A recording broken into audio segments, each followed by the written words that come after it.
Our sages tell us that each one of the three forefathers, Avram, Yitzchak, and Yaakov, gave the holy temple, the Beis HaMikdash, a different name. Avram referred to it as a har, as a mountain. Yitzchak referred to it as a sad, as a field. Yaakov referred to it as a bayis, as a house. And the difference between them is that a field and a mountain is not a permanent dwelling. A bayis, a house, is a permanent dwelling. And so too, there were different redemptions the Jewish people experienced. We had the first temple, which came after the exodus from Egypt, the Gulas Mitzrayim. We had the second temple, which came after the Gulas Bavel, the redemption from the persecution of Bavel, of Babylon.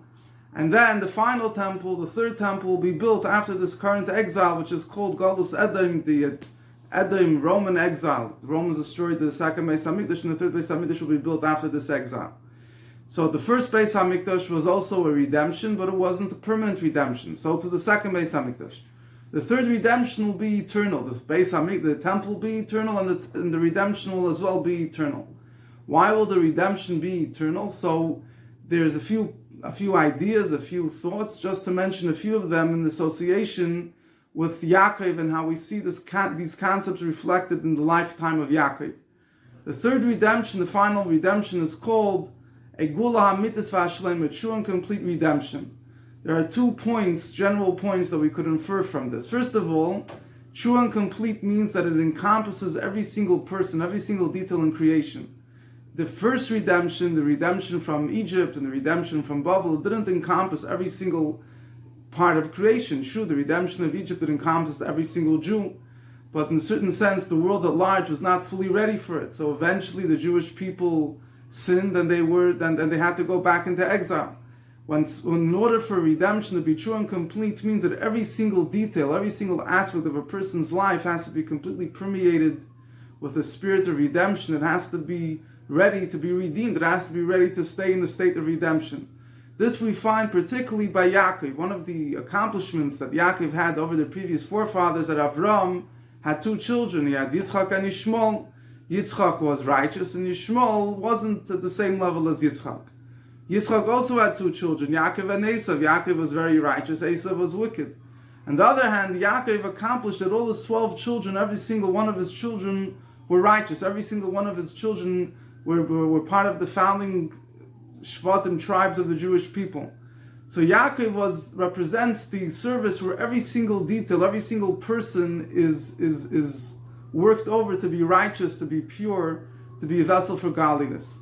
The lesson for us is that we cannot suffice only with general things that we do. We have to focus on details. It has to be, every single detail is important. In order for the redemption to come and to permeate the world in a lasting way, we have to make sure that every single person, every single thing in the world, at least we should do what we can do to make it ready, to bring it to some connection, to some sense of purification, that it should be ready for the redemption. If we think, these details are more important than others, then it's not true and complete. True and complete means that it's completely true, and it's complete in every single sense of the words, including the simple sense that it encompasses every single detail in creation.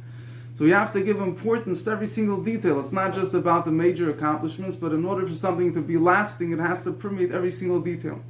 Another unique feature about Yaakov Avinu's life is the idea of his hapchach hasheichel and transforming negative into positive, or simply putting it, transforming his enemies into friends. We have Yaakov spent a lot of his time together with, or under the shadow, of people that wanted to harm him. He had to run away from his brother Esav, and he spent 20 years in the house of Lavan, who tried to cheat him, and so on and so forth. But eventually, Lavan made a peace treaty with Yaakov. The same thing with Esav. Esav originally came to kill him, and then Esav kissed him. He made peace with him. So Yaakov represents the concept of transforming enemies into friends. And this is another reason why the final redemption will be complete. In the previous redemptions, for example, the redemption of Egypt and so on and so forth, so the enemies were overpowered. Hashem did many miracles. He brought the 10 plagues, and the Egyptians had no choice but to let the Jewish people go. But in a certain sense, they were doing it because they were forced to. They weren't doing it with but they themselves became friends of the Jewish people.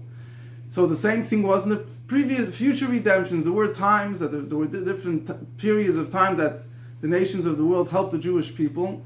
but technically they weren't completely transformed. The reason why the third redemption, the final redemption will be everlasting was because even those forces themselves who represented exile, represented persecution, they themselves will be transformed into friends, into people and entities that will help us.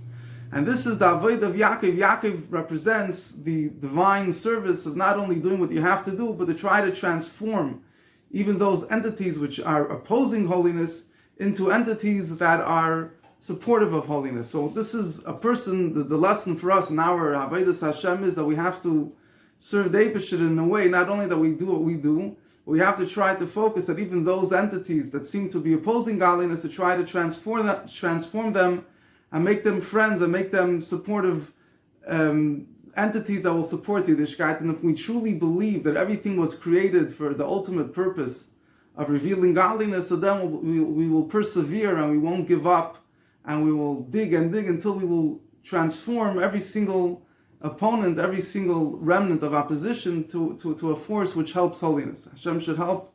We should merit the coming of Mashiach, take it from Yad Mamish.